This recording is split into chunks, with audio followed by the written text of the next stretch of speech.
Hi guys, happy Tuesday!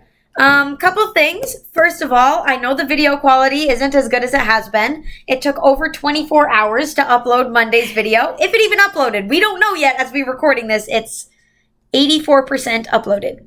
So if you're seeing this, yay! If not, we're talking to ourselves. Second of all, my hair is wet. If you're mad at me for that, you're mad at hygiene. So, and then third of all, this is kind of important. This next chapter has a very complicated concept in it. And if you don't understand it, don't go back downstairs. Don't freak out. Okay, I'm going to put it in a lot simpler terms. And if you do understand it, that's great. But you don't have to fully understand it to get the story. It's just an interesting concept. So enjoy. And don't get too bogged down with the logistics of everything and get into the story. Also, there are pictures in this part. So for those of you who like pictures, take a drink of water and then we'll begin.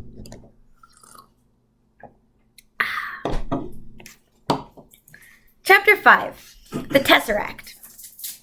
Yes, Mrs. Witch said.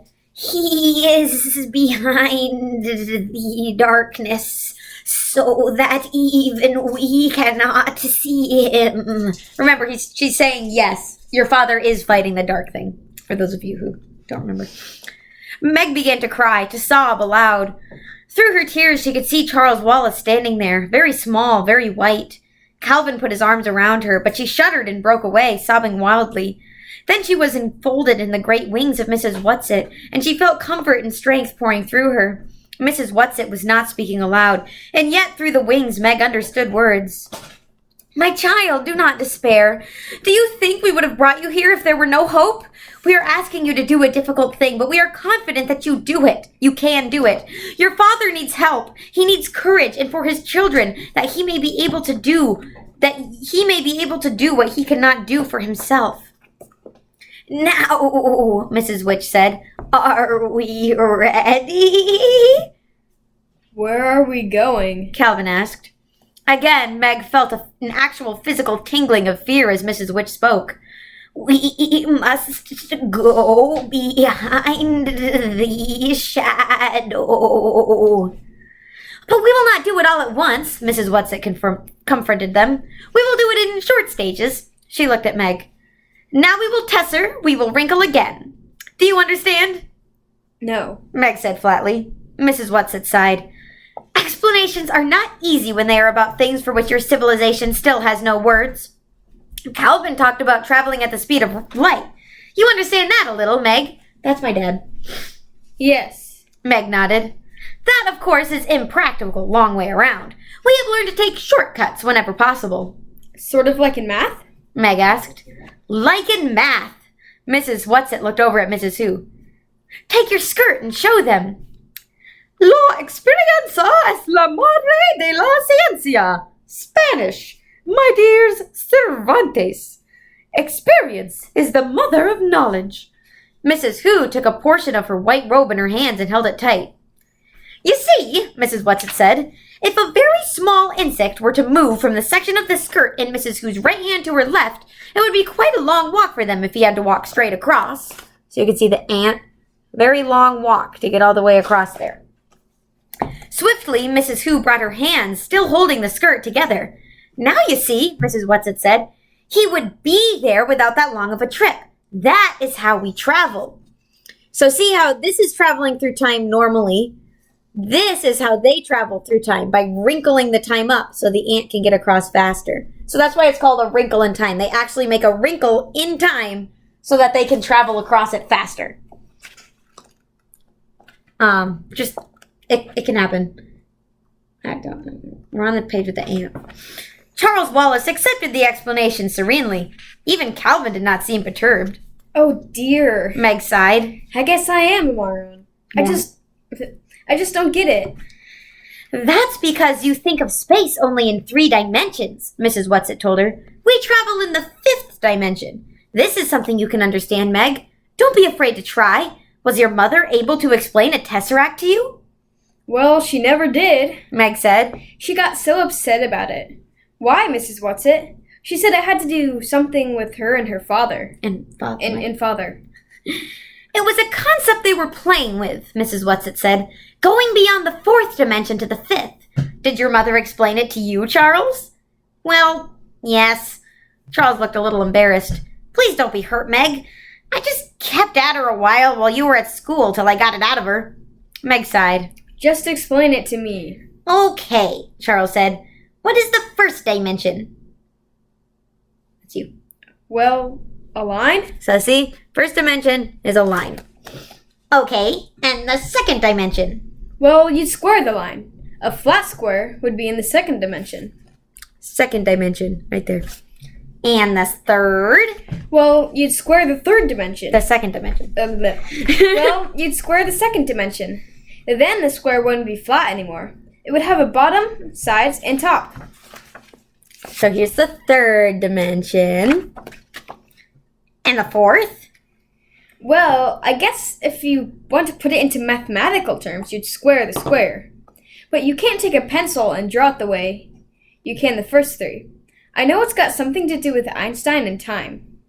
I guess maybe you could call the 4th dimension time? That's right, Charles said. Good girl. Okay then, for the 5th dimension you'd square the 4th, wouldn't you? I guess so. Well, the 5th dimension's a tesseract. You add that to the other 4 dimensions and you can travel through space without having to go the long way around.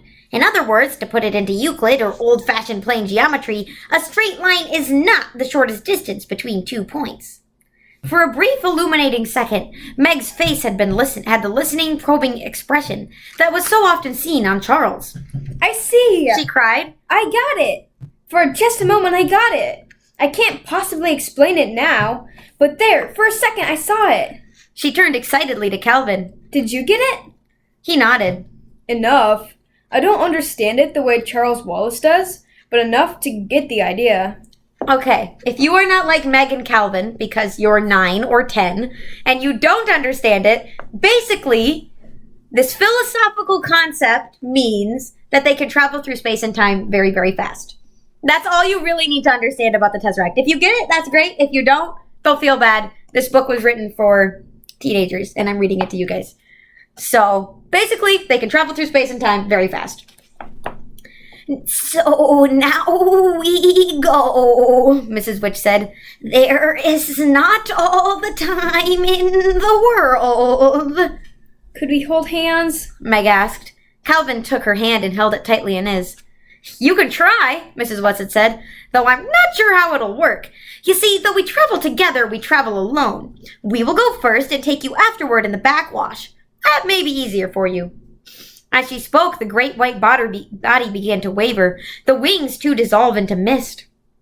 Mrs. Who seemed to evaporate until there was nothing but glasses, and then the glasses, too, disappeared. It reminded Meg of the Cheshire Cat. I've often seen a face without glasses, she thought, but glasses without a face. I wonder if I go that way, too. First me, and then my glasses? She looked over at Mrs. Witch. Mrs. Witch was there, and then she wasn't. There was a gust of wind and a great thrust, and a sharp shattering as she shoved through. What? Then darkness, silence, nothingness. If Calvin was still holding her hand, she could not feel it. But this time she was prepared for the sudden and complete dissolution of her body. When she felt the tingling coming back to her fingertips, she knew that the journey was almost over, and she could feel again the pressure of Calvin's hand in hers. So basically, they tessered, meaning they traveled through space and time very fast.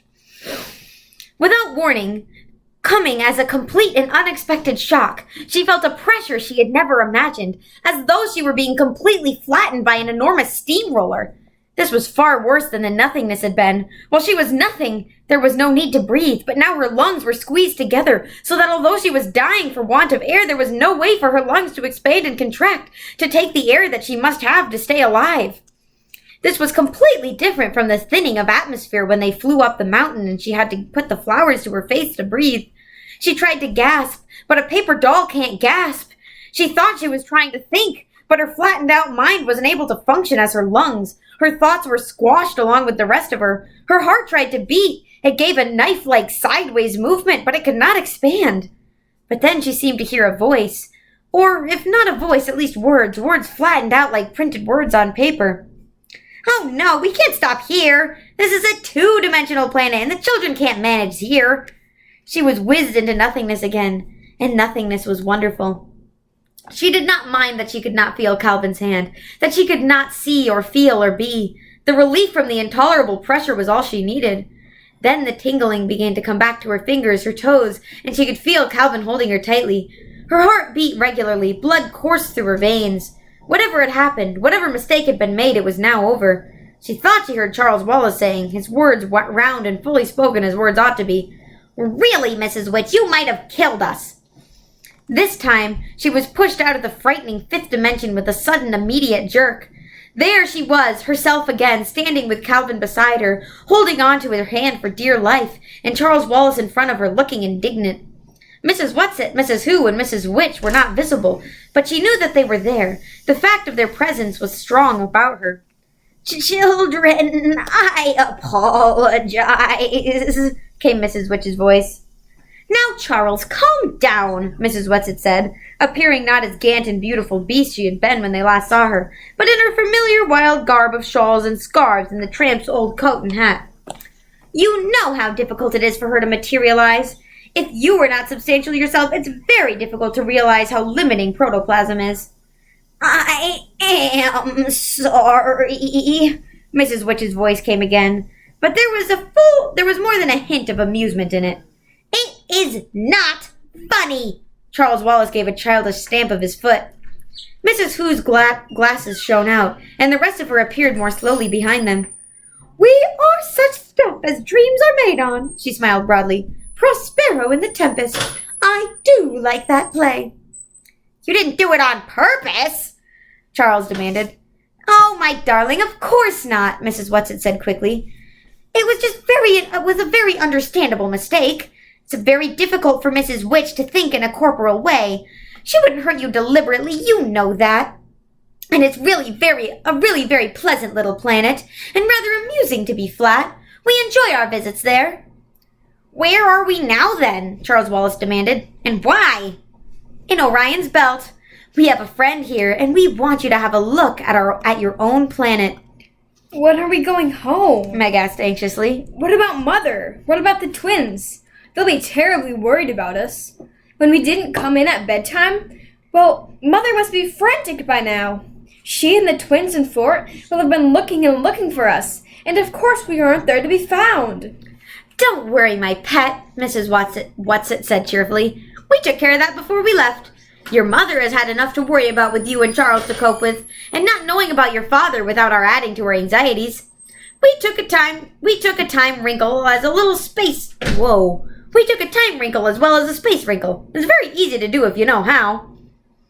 "What do you mean?" Meg asked plaintively. "Please, Mrs. Whatsit, it's all so confusing." "Just relax and don't worry over things that needn't trouble you," Mrs. Whatsit said. "We made a nice, tidy little time tesser, and unless something goes terribly wrong, we'll have you back about 5 minutes before you left. So there'll be time to spare, and nobody'll ever need to know you were gone at all, though of course you'll be telling your mother, dear lamb that she is. And if something goes terribly wrong, it won't matter whether we get back at all." "Don't frighten them," Mrs. Witch's voice came. "Are you losing faith?" "Oh, no, I'm not." But Meg thought her voice sounded a little faint. "I hope this is a nice planet," Calvin said. "We can't see much of it. Does it ever clear up?" Meg looked around her, realizing she had been so breathless from the journey and the stop on the two-dimensional planet that she had not noticed her surroundings. And perhaps this was not very surprising, for the main thing about the surroundings was exactly that they were unnoticeable. They seemed to be standing on some kind of a nondescript flat surface. The air around them was gray. It was not exactly fog, but she could see nothing through it.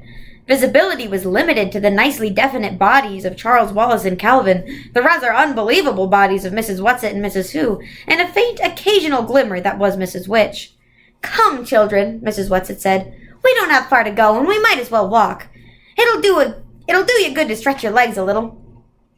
As they moved through the grayness, Meg caught an occasional glimpse of slag-like rocks, and there were no traces of trees or bushes, nothing but flat ground under their feet, no sign of any vegetation at all. Finally, ahead of them there loomed what seemed to be a hill of stone. As they approached it, Meg could see that there was an entrance that led to a deep, dark cavern. Are we going in there? She asked nervously. Don't be afraid, Mrs. Whatsit said. It's easier for the happy medium to work within. Oh, you'll like her, children. She's very jolly. If I ever saw her looking unhappy, I would be very depressed myself. As long as she can laugh, I'm sure everything is going to come out right in the end. Mrs. Whatsit, came Mrs. Witch's voice severely. Just because you are very young is no excuse for talking too much. Mrs. Whatsit looked hurt, but she subsided. Just how old are you? Calvin asked her. Just a moment, Mrs. Whatsit murmured, and appeared to calculate rapidly upon her fingers. She nodded triumphantly. Exactly 2,379,000. Nope. Exactly 2,379,150. Nope. Exactly 2,100. Really old. 2,379,152,497 years, 8 months, and 3 days. Thank you. Thank you. That is according to your calendar, of course, which even you know isn't very accurate. She leaned closer to Meg and Calvin and whispered, It was really a great honor for me to be chosen for this mission. It's just because of my verbalizing and materializing so well, you know. But of course, we can't take any credit for our talents. It's how we use them that counts. And I make far too many mistakes. That's why Mrs. Who and I enjoyed seeing Mrs. Witch make a mistake when we tried to land on a two-dimensional planet.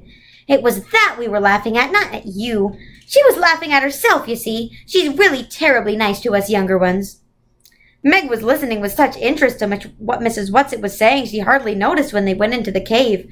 The transition from grayness of outside to the grayness inside was almost unnoticeable. She saw a flickering light ahead of them, ahead and down, and it was toward this which they went. As they drew closer, she realized that it was a fire. It gets very cold in here, Mrs. Whatsit said, so we asked her to have a good bonfire going for you. As they approached the fire, they could see a dark shadow against it, and they went closer still. They could see that the shadow was a woman. She wore a turban of beautiful pale mauve silk and a long, flowing purple satin gown. In her hands was a crystal ball into which she was gazing rapidly. She did not appear to see the children, Mrs. Whatsit, Mrs. Who, and Mrs. Witch, but continued to stare into the crystal ball. And as she stared, she began to laugh, and she laughed and laughed at whatever it was she was seeing. Mrs. Witch's voice rang out clear and strong, echoing against the walls of the cavern, and the words fell with a sonorous clang. We are here! Oh, that was bad. It's okay. I'm sorry, Helly. The woman looked up from the ball, and when she saw them, she got up and curtsied deeply. Mrs. Whatsit and Mrs. Who dropped small curtsies in return, and the shimmer seemed to bow slightly. Oh, medium dear, Mrs. Whatsit said. These are the children. Charles Wallace Murray, Charles Wallace Bard, Margaret Murray. Meg felt that if Mrs. Whatsit and Mrs. Who had curtsied, she ought to also, so she did, rather awkwardly. And Calvin O'Keefe. Calvin bobbed his head. We want them to see their home planet, Mrs. Whatsit said. The medium lost the delighted smile she'd worn till then. Oh, why must you make me look at unpleasant things when there are so many delightful ones to see?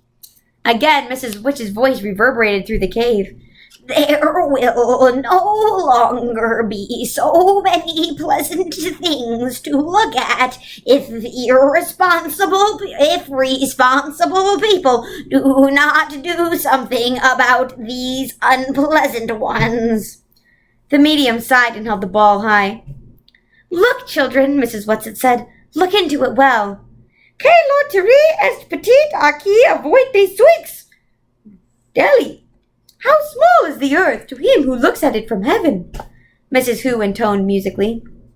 Meg looked into the crystal ball, at first with caution, then with increasing eagerness, as she seemed to see an enormous sweep of dark and empty space, and then galaxies swinging across it. Finally, they seemed to move in closer on one of the galaxies. Your own Milky Way, Mrs. Whatsit whispered to Meg. They were headed directly toward the center of the galaxy. Then they moved off to one side. Stars seemed to be rushing at them. Meg flung her arm up over her face as though to ward off the blow. Look, Mrs. Witch commanded. Meg dropped her arm. They seemed to be moving in toward a planet. She thought she could make out polar ice caps. Everything seemed sparkling clear. No, medium dear, that's Mars, Mrs. Whatsit reproved gently. Do I have to? The medium asked. Now! Mrs. Witch commanded. The bright planet moved out of their vision. For a moment there was darkness of space, then another planet. The outlines of this planet were not clean and clear. It seemed to be covered in a smoky haze, though through the haze Meg could make out the familiar outlines of continents like pictures in her social studies books.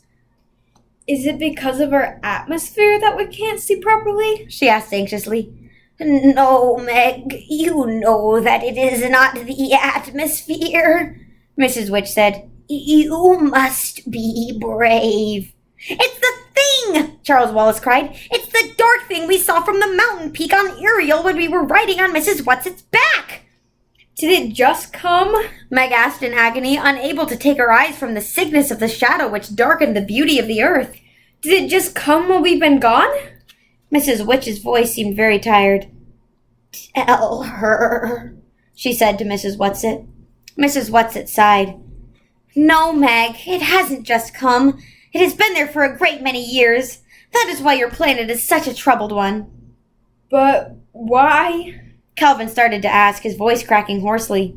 Mrs. Whatsit raised her hand to silence him.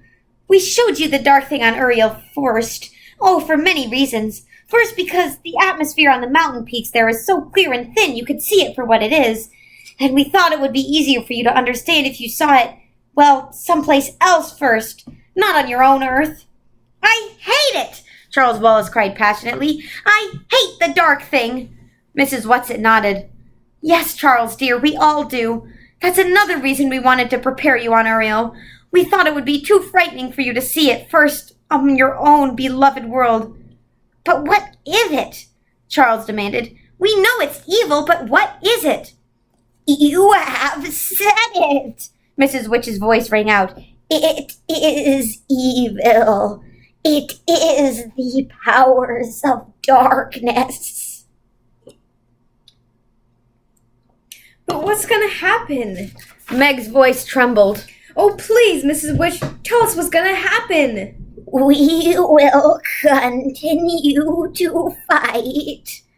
Something in Mrs. Witch's voice made all the three children stand straighter, throwing back their shoulders with determination, looking at the glimmer that was Mrs. Witch with pride and confidence. And we're not alone, you know, children, came Mrs. Whatsit, the comforter. All through the universe it's been fought. All through the cosmos, and but it's a grand and exciting battle. I know it's hard for you to understand about size, how there's very little difference in the size of the tiniest microbe in this greatest galaxy. You think about that, and maybe it won't seem strange to you that some of our very best fighters have come right from your own planet. And it's a little planet, dears, out on the edge of a little galaxy. You can be proud that it's done so well. Who have our fighters been? Calvin asked. Oh, you must know them, dear, Mrs. Whatsit said. Mrs. Who's spectacles shone out in the triumphantly.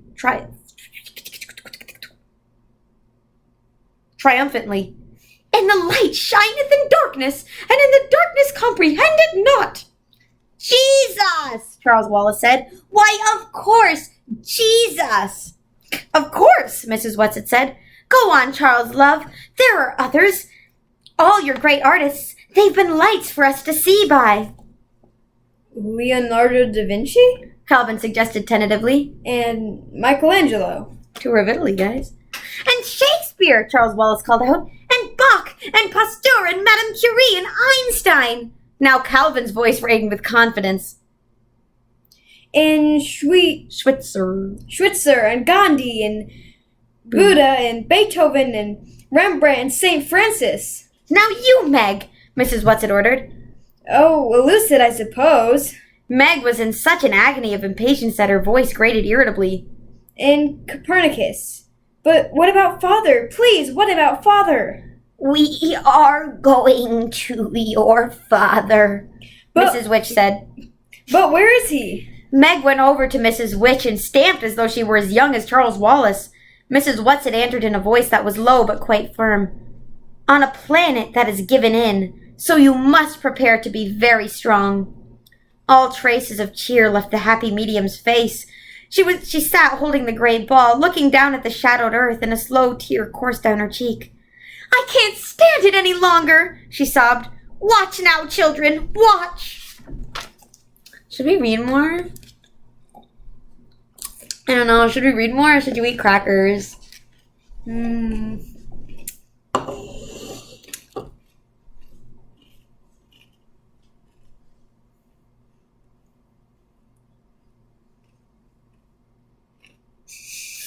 Eat faster. I think we're going to read more while she finishes chewing. Chapter 6. The Happy Medium. Again, they focused their eyes on the crystal ball. The earth with its fearful covering of dark shadow swam out of view, and they moved rapidly through the Milky Way. And there was the thing again. "Watch," the medium told them. The darkness seemed to seethe and rise. Was this meant to comfort them? Suddenly, there was a great burst of light through the darkness. The light spread out, and where it touched the darkness disappeared. The light spread until the patch of dark thing had vanished, and there was only a gentle shining. And through the shining came the stars, clear and pure. Then, slowly, the shining dwindled until it, too, was gone, and there was nothing but stars and starlight. No shadows, no fear. Only the stars and the clear darkness of space, quite different from the fearful darkness of the thing. "You see," the medium cried, smiling happily. "It can be overcome. It is being overcome all the time." Sorry, that's more of Charles. I'm sorry, I'm running out of voices. Mrs. Whatsit sighed, a sigh so sad that Meg wanted to put her arms around her and comfort her. "Tell us exactly what happened then, please," Charles Wallace said in a small voice. "It was a star," Mrs. Whatsit said sadly. "A star giving up its life in the battle with the thing. It won, oh yes, my children, it won. But it lost its life in the winning." Mrs. Witch spoke again. Her voice sounded tired, and they knew that speaking was a tremendous effort for her. "It was not so long ago for you, was it?" she asked gently. Mrs. Whatsit shook her head. Charles Wallace went up to Mrs. Whatsit. "I see. Now I understand. You were a star once, weren't you?" Mrs. Whatsit covered her face with her hands as though she were embarrassed and nodded. "And you did what the star did." With her face still covered, Mrs. Whatsit nodded again. Charles Wallace looked at her very solemnly. "I should like to kiss you." Mrs. Whatsit took her hands down from her face and pulled Charles Wallace into a quick embrace. He put his arms around her neck, pressed his cheek against hers, and then kissed her. Meg felt that she would have liked to kiss Mrs. Whatsit, too.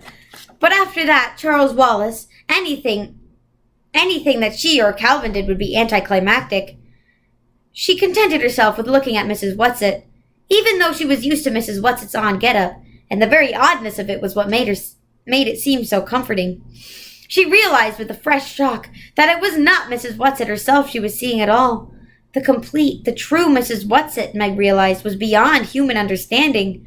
What she saw was only the game Mrs. Whatsit was playing. It was an amusing and charming game, a game full of laughter and comfort, but it was only the tiniest facet of all the things Mrs. Whatsit could be. "I didn't mean to tell you," Mrs. Whatsit faltered. "I didn't mean to ever let you know, but oh, my dears, I did so love being a star." "You are still very young," Mrs. Witch said, her voice faintly chiding. The medium sat looking happily at the star-filled sky and her ball, smiling and nodding and chuckling gently. But Meg noticed that her eyes were drooping, and suddenly her head fell forward and gave a faint snore. "Poor thing," Mrs. Whatsit said. "We've worn her out. It's very hard to work for her." "Please, Mrs. Whatsit," Meg asked. "what happens now? Why are we here? What do we do next? Where is Father?" There's more that you say. "When are we going to him?" She clasped her hands pleadingly. "One thing at a time, love," Mrs. Whatsit said. Mrs. Who cut in. "As por estem oividos." That's Portuguese. Wolves have ears. "Yes, let's go outside," Mrs. Whatsit said. "Come, we'll let her sleep." But as they turned to go, the medium jerked her head up and smiled at them radiantly. "You weren't going to go without saying goodbye to me, were you?" she asked. "We thought we'd just let you sleep, dear." Mrs. Whatsit patted the medium's shoulder. We worked you terribly hard, and we know you must be very tired. But I was going to give you some ambrosia or nectar or at least some tea. At this, Meg realized that she was hungry. How much time had they passed since they had their bowls of stew, she wondered. But Mrs. Whatsit said, "Oh, thank you, dear, but I think we'd better be going." "They don't need to eat, you know," Charles Wallace whispered to Meg. "At least not food the way we do. Eating's just a game with them. As soon as we are organized again, I'd better remind them that they'll have to feed us sooner or later." The medium smiled and nodded.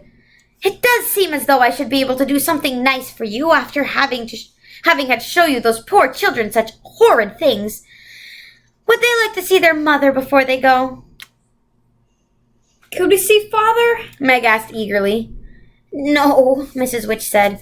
"We are going to your father. Do not be impatient." "But she could see her mother, couldn't she?" the medium wheedled. "Oh, why not?" Mrs. Whatsit put in. "It won't take long and it can't do any harm." "And Calvin, too?" Meg asked. "Could he see his mother, too?" Calvin touched Meg in a quick gesture, and whether it was of thanks or apprehension, she was not sure.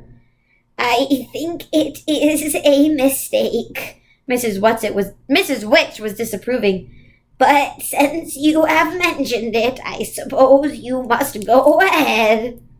"I hate it when she gets cross," Mrs. Whatsit said, glancing over at Mrs. Witch. "And the trouble is, she always seems to be right, but I don't really see how it could hurt, and it might make you all feel better. Go on, medium dear." The medium, smiling and humming softly, turned the crystal ball a little between her hands. Stars, comets, and planets flashed across the sky, and then the earth came into view again, the darkened earth, closer, closer, till it filled the globe, and they had somehow gone through the darkness until the soft white of clouds and gentle outline of continents shone clearly. "Calvin's mother first," Meg whispered to the medium. The globe became hazy, cloudy, then shadows began to solidify, to clarify, and they were looking into an untidy kitchen with a sink full of unwashed dishes. In front of the sink stood an unkempt woman with gray hair stringing about her face. Her mouth was open, and Meg could see the toothless gums, and it seemed that she could almost hear her screaming at two small children who were standing by her. Then she grabbed a wooden spoon from the sink and began whacking one of the children. "Oh, dear," the medium murmured, and the picture began to dissolve. "I didn't really—" "It's all right," Calvin said in a low voice. "I think I'd rather you knew." Now, instead of reaching out to Calvin for safety, Meg took his hand in hers, not saying anything in words, but trying to tell him by the pressure of her fingers what she felt. If anyone had told her only the day before that she, Meg, the snaggle-toothed, the myopic, the clumsy, would be taking a boy's hand to offer him comfort and strength, particularly a popular and important boy like Calvin, the idea would have been beyond her comprehension. But now it seemed as natural to want to help and protect Calvin as it did Charles Wallace. The shadows were swirling in the crystal again, and as they cleared, Meg began to recognize her mother's lab at home. Mrs. Murray was sitting perched on her high stool, writing away at a sheet of paper on a clipboard in her lap. "She's writing Father," Meg thought. "the way she always does, every night." The tears that she could never learn to control swarmed into her eyes as she watched. Mrs. Murray looked up from her letter, almost as though she were looking toward the children, and then her head drooped and she put it down on the paper, and sat there, huddled up, letting herself relax into an unhappiness that she never allowed her children to see. And now the desire for tears left Meg. The hot, provocative anger she had felt for Calvin when he looked into his home now turned toward her mother. "Let's go," she cried harshly. "Let's do something." "She's always so right," Mrs. Whatsit murmured, looking towards Mrs. Witch. "Sometimes I wish she'd just say, 'I told you so,' and have done with it." "I only want to help," the medium wailed. "Oh, medium dear, don't feel badly," Mrs. Whatsit said swiftly. "Look at the something cheerful do. I can't bear to have you distressed." "It's all right," Meg assured the medium earnestly. "Truly it is, Mrs. Medium, and we thank you very much." "Are you sure?" the medium asked, brightening. "Of course. It really helped ever so much because it made me mad, and when I'm mad, I don't have room to be scared." "Well, kiss me goodbye for luck then," the medium said. Meg went over and gave her a quick kiss, and so did Charles Wallace. The medium looked smilingly at Calvin and winked. "I want the young man to kiss me too. I always did love red hair, and it'll give you good luck. Laddie, me love." I don't know what that means. Calvin bent down, blushing, and awkwardly kissed her cheek. The medium twinked his nose. "You've got a lot to learn, my boy," she told him. "Now, goodbye, medium dear, and many thanks," Mrs. Whatsit said. "I dare say we'll see you in an eon or two." "Where are you going, in case I want to tune in?" the medium asked. "Camazotz," Mrs. Whatsit told her. Where and what was Camazotz? Meg did not like the sound of the word or the way Mrs. Whatsit pronounced it. Oh, Camazotz. That's okay, anyway. "But please don't distress yourself on our behalf. You know you don't like looking onto dark planets, and it's very upsetting to us when you aren't happy." "But I must know what happens to the children," the medium said. "It's my worst trouble getting fond. If I didn't get fond, I could be happy all the time. Oh, well, ho-hum, I managed to keep pretty jolly, and a little snooze will do wonders for me right now. Goodbye, everyone." And her word got lost in the general buzz of a snore. Mrs. Witch ordered, and they followed her out of the darkness of the cave into the impersonal grayness of the medium's planet. "Now, children, you must not be frightened at what's going to happen," Mrs. Witch warned. "Stay angry, little Meg," Mrs. Whatsit whispered. "You will need all your anger now." Without warning, Meg was swept into nothingness again. This time the nothingness was interrupted by a feeling of clammy coldness such as she had never felt before. The coldness deepened and swirled all about her and through her, and was filled with a new and strange kind of darkness that was a completely tangible thing, a thing that wanted to eat and digest her like some enormous malignant beast of prey. Then the darkness was gone. Had it been the shadow, the black thing? Had they had to travel through it to get to their father? There was the by now familiar tingling in her hands and feet, and the push through hardness, and she was on her feet, breathless and unharmed, standing beside Calvin and Charles Wallace. "Is it Camazotz? Is this Camazotz?" Charles Wallace asked as Mrs. Whatsit materialized in front of them. "Yes," she answered. "Now let us just stand and get our breath and look around." They were standing on a hill, and as Meg looked about her, she felt that it could be easily a hill on earth. There were familiar trees she knew so well at home, birches, pines, maples. And though it was warmer than it had been, they felt so left the apple orchard. There was a faintly autumnal touch to the air. Near them were several small trees with reddened leaves, very like sumac, and a big patch of goldenrod-like flowers. As she looked down the hill, she could see the smokestacks of the town, and it might have been any number of familiar towns. There seemed to be nothing strange or different or frightening in the landscape. But Mrs. Whatsit came to her and put an arm around her comfortingly.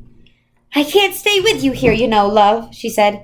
"You 3 children will be on your own. We will be near you. We will be watching you. But you will not be able to see us or ask us for help, and we will not be able to come to you." "But is father here?" Meg asked tremblingly. "Yes." "But where? Where will we see him?" She was poised for running, as though she were going to sprint off immediately to wherever her father was. "I cannot tell you. You will just have to wait until that moment." Charles Wallace looked steadily at Mrs. Whatsit. "Are you afraid for us?" "A little." "But if you weren't afraid to do what you did when you were a star, why should you be afraid for us now?" "But I was afraid," Mrs. Whatsit said gently. She looked steadily at each of the 3 children in turn. "You will need help," she told them. "But all I am allowed to give you is a little talisman. Calvin, your great gift is your ability to communicate with all kinds of people. So for you, I will strengthen this gift. Meg, I give you your faults." "My faults?" Meg cried. "Your faults." "But I'm always trying to get rid of my faults." "Yes," Mrs. Whatsit said. "However, I think you'll find they'll come in very handy in Camazotz. Charles Wallace, to you I can only give the resilience of your childhood." From somewhere, Mrs. Who's glasses glimmered and they heard her voice. "Calvin," she said, "a hint. For you, a hint. Listen well. For that he was a spirit too delicate to act their earthly and abhorred commands, refusing their grand hits, they did confine him, by help of their potent minsters and their unimaginative rage, into a cloven pine, within which rift imprisoned he didst painfully remain." Shakespeare, The Tempest. Where are you, Mrs. Who? Charles Wallace asked. Where is Mrs. Witch? We cannot come to you now. Mrs. Who's voice blew up to them like the wind. Husband bin ins nixt, dot vil and me birst. Gioth. I do not know everything. Still many things I understand. That is for you, Charles. Remember that you do not know everything. Then the voice directed to Meg. To you I leave my glasses, little blind as a bat. But do not use them, except for last resort. Save them for a final moment of peril. As she spoke with another simmer of her spectacles, and then it was gone, and the voice faded out with it. The spectacles were in Meg's hand. She put them carefully into the breast pocket of her blazer, and the knowledge that they were there somehow made her a little less afraid. To all three of you I give my command, Mrs. Witch said. Go down into the town. Go together. Do not let them separate you. Be strong. There was a flicker and then it vanished. Meg shivered. Mrs. Whatsit must have seen the shiver, for she patted Meg on the shoulder. Then she turned to Calvin. Take care of Meg. I can take care of Meg, Charles Wallace said rather sharply. I always have. Mrs. Whatsit looked at Charles Wallace, and the creaky voice seemed somehow both to soften and to deepen at the same time. Charles Wallace, the danger here is greatest for you. Why? Because of what you are. Just exactly because of what you are will you be by far the most vulnerable. You must stay with Meg and Calvin. You must not go off on your own. Beware of pride and arrogance, Charles, for they may betray you. At the tone of Mrs. Whatsit's voice, both warning and frightening, Meg shivered again. And Charles Wallace butted up against Mrs. Whatsit in the way he often did with his mother, whispering, Now I think I know what you meant about being afraid. Only a fool is not afraid, Mrs. Whatsit told him. Now go. And where she had been, there was only sky and grasses on a small rock. Come on. Oh, yes, you. Come on, Meg said impatiently. Come on, let's go. She was completely unaware that her voice was trembling like an aspen leaf. She took Charles Wallace and Calvin by each hand and started down the hill.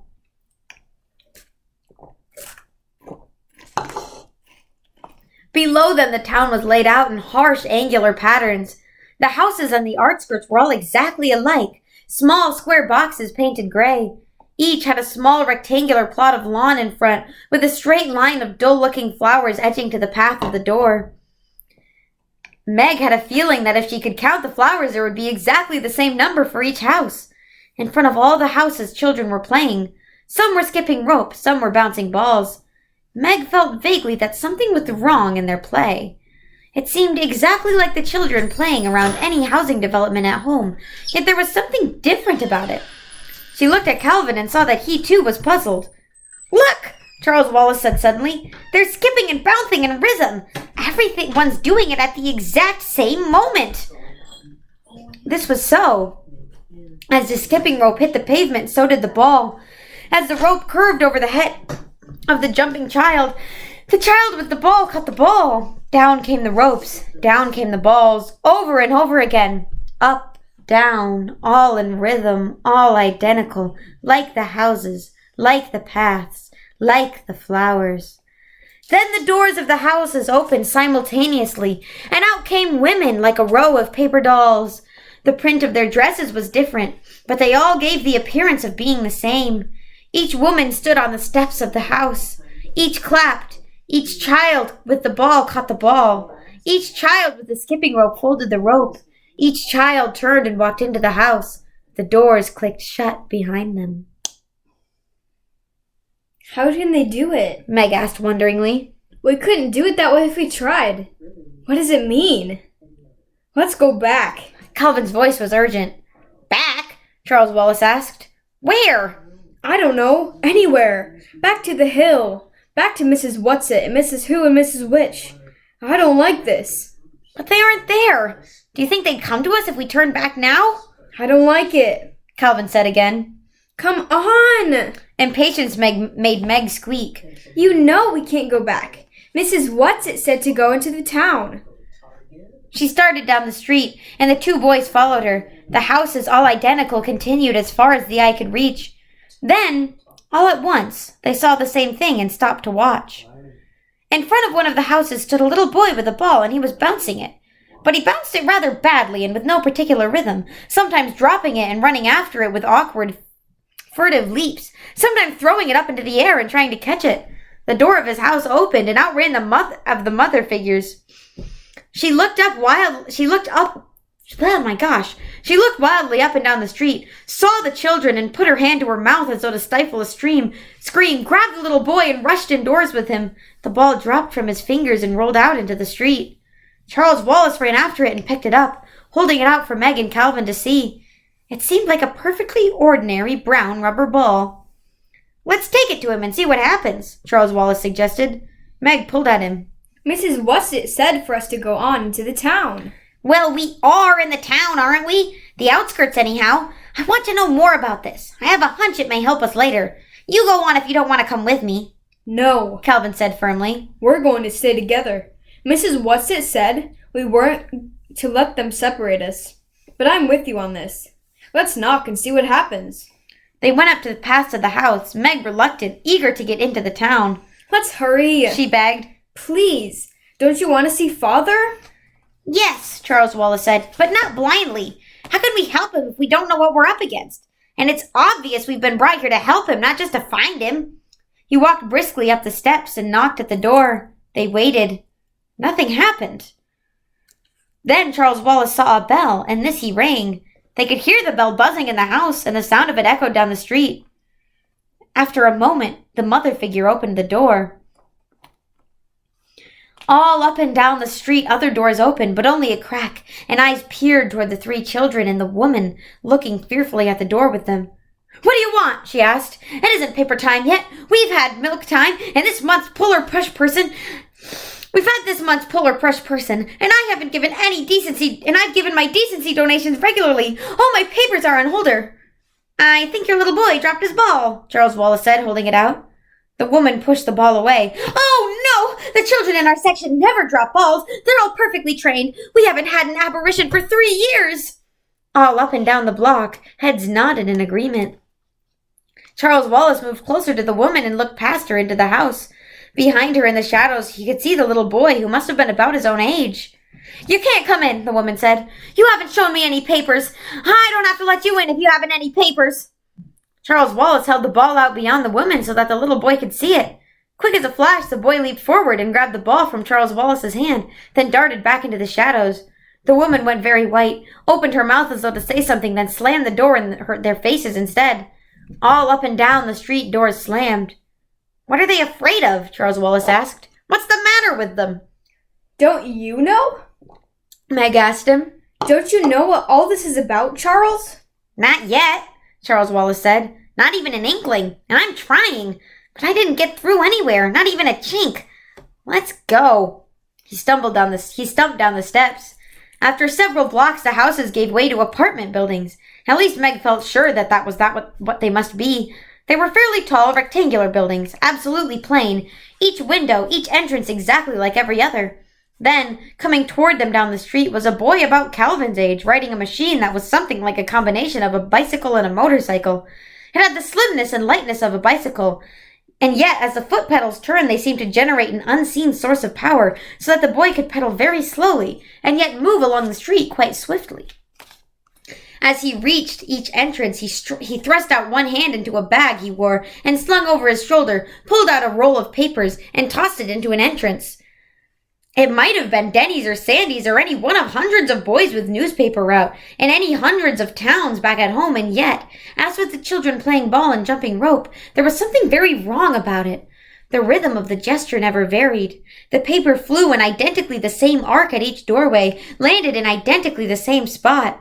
It was impossible for anybody to throw with such consistent perfection. Calvin whistled. "I wonder if they play baseball here." As the boy saw them, he slowed down on his machine and stopped. His hand arrested as if it was about to plunge into the paper bag. "What are you kids doing out on the street?" he demanded. "Only route boys are allowed out now. You know that." "No, we don't know it," Charles Wallace said. "We're strangers here. How about telling us something about this place?" You mean you've had your entrance papers processed and everything? The boy asked. You must if you're here, he answered himself. And what are you doing if you don't know about us?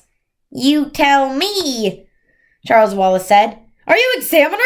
The boy asked a little anxiously. Everybody knows our city has the best central intelligence center on the planet. Our production levels are the highest. Our factories never close. Our machines never stop rolling. Added to this, we have 5 poets, 1 musician, 3 artists, and 6 sculptors, all perfectly channeled.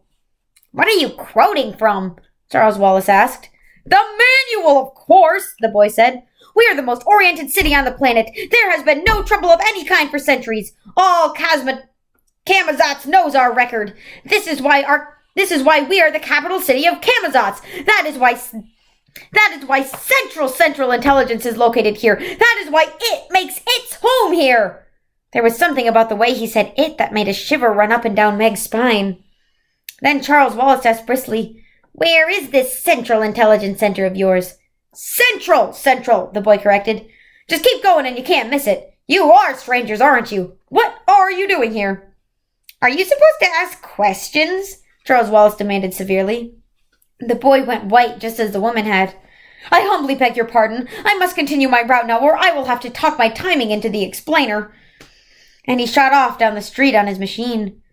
Charles Wallace stared after him. What is it? He asked Meg and Calvin. There was something funny about the way he talked, as though he weren't exactly really doing the talking. Know what I mean? Calvin nodded thoughtfully. Funny is right. Funny peculiar. Not only the way he talked either. The whole thing smells. Come on, Meg pulled at them. How many times is it that she urged them on? Let's go find Father. He'll be able to explain it all to us. They walked on. After several more blocks, they began to see other people, grown-up people, not children, walking up and down and across the streets. These people ignored the children entirely, seeming to be completely intent on their own business. Some of them went into the apartment buildings. Most of them were heading in the same direction as the children. As these people came to the main street from the side streets, they would swing around the corners with an odd, automatic stride, as though they were so deep in their own problems and the route was so familiar that they didn't have to pay any attention to where they were going. After a while, the apartment buildings gave way to what must have been office buildings, great stern structures with enormous entrances. Men and women with briefcases poured in and out. Charles Wallace went up to one of the women, saying politely, Excuse me, but could you please tell me? But she hardly glanced at him as she continued on her way. Look, Meg pointed. Ahead of them, across a square, was the largest building they had ever seen, higher than the Empire State Building, and almost as long as it was high. That must be it, Charles Wallace said. Their Central Intelligence, or whatever it is. Let's go on. But if my father's in some kind of trouble with his planet, Meg objected, isn't that exactly where we shouldn't go? Well, how do you propose finding him? Charles Wallace demanded. I certainly wouldn't ask there. I didn't say anything about asking, but we aren't going to have the faintest idea where or how to begin to look for him until we find out something more about this place, and I have a hunch that that's the place to start. If you have a better idea, Meg, why, of course, just say so. Oh, get down off your high horse, Meg said crossly. Let's go to your old Central Intelligence and get it over with. I think we ought to have passports or something, Calvin suggested. This is much more than leaving America to go to Europe. And that boy and the woman both seem to care so much about having these things in proper order. We certainly haven't got any papers in proper order. If we needed passports or papers, Mrs. Whatsit would have told us so, Charles Wallace said. Calvin put his hands on his hips and looked down at Charles Wallace. Now look here, old sport. I love those 3 old girls just as much as you do, but I'm not sure they know everything. They know a lot more than we do. Granted. But you know Mrs. Whatsit talked about having been a star. I don't think that being a star would give her much practice in knowing about people. When she tried to be a person, she came pretty close to goofing it up. There was never anybody on land or sea like Mrs. Whatsit the way she got herself up. She was just having fun, Charles said. If she'd wanted to look like you or Meg, I'm sure she could have. Calvin shook his head. I'm not so sure. And these people seem to be people, if you know what I mean. They aren't like us, I grant you that. There's something very offbeat about them. But they're lots more like ordinary people than the ones on Uriel. Do you suppose they're robots? Meg suggested. Charles Wallace shook his head. No, that boy who dropped the ball wasn't any robot. I don't think the rest of them are either. Let me listen for a minute. They stood very still, side by side, in the shadow of one of the big office buildings. 6 large doors kept swinging open, shut, as people went in and out, looking straight ahead, paying no attention to the children whatsoever. Charles wore his listening, probing look. They're not robots, he said suddenly indefinitely. I'm not sure what they are, but they're not robots. I can feel minds there. I can't get at them at all, but I can feel them sort of pulsing. Let me try a minute more. The 3 of them stood very quietly. The doors kept opening and shutting, and the stiff people hurried in and out, walking jerkily like figures in an old silent movie. Then abruptly, the stream of movement thinned. There were only a few people, and these moved rapidly as if the film had been sped up. One white-faced man in a dark suit looked directly at the children and said, "Oh dear, I shall be late," and flickered into the building. He's like the White Rabbit, Meg giggled nervously. I'm scared, Charles said. I can't reach them at all. I'm completely shut out. We have to find Father, Meg started again. Meg? Charles Wallace's eyes were wide and frightened. I'm not sure I'll even know Father. It's been so long and I was only a baby. Meg's reassurance came quickly. You'll know him. Of course you'll know him. The way you'd know me, even without looking, because I'm always there for you. You can always reach in. Yes. Charles punched one small fist into an open palm with a gesture of great decision. Let's go to Central Intelligence. Calvin reached out and caught both Charles and Meg by the arm. You remember when we met? You asked me why I was there? And I told you it was because I had a compulsion, a feeling I just had come to the particular place at the particular moment. Yes, sure. I've got another feeling. Not the same kind, a different one. A feeling that if we go into that building, we're going into a terrible danger. There is definitely something off going on, and we will have to wait until tomorrow to find that out. Thank you guys for listening, and we will see you tomorrow. Bye. Bye. Do they? Yeah.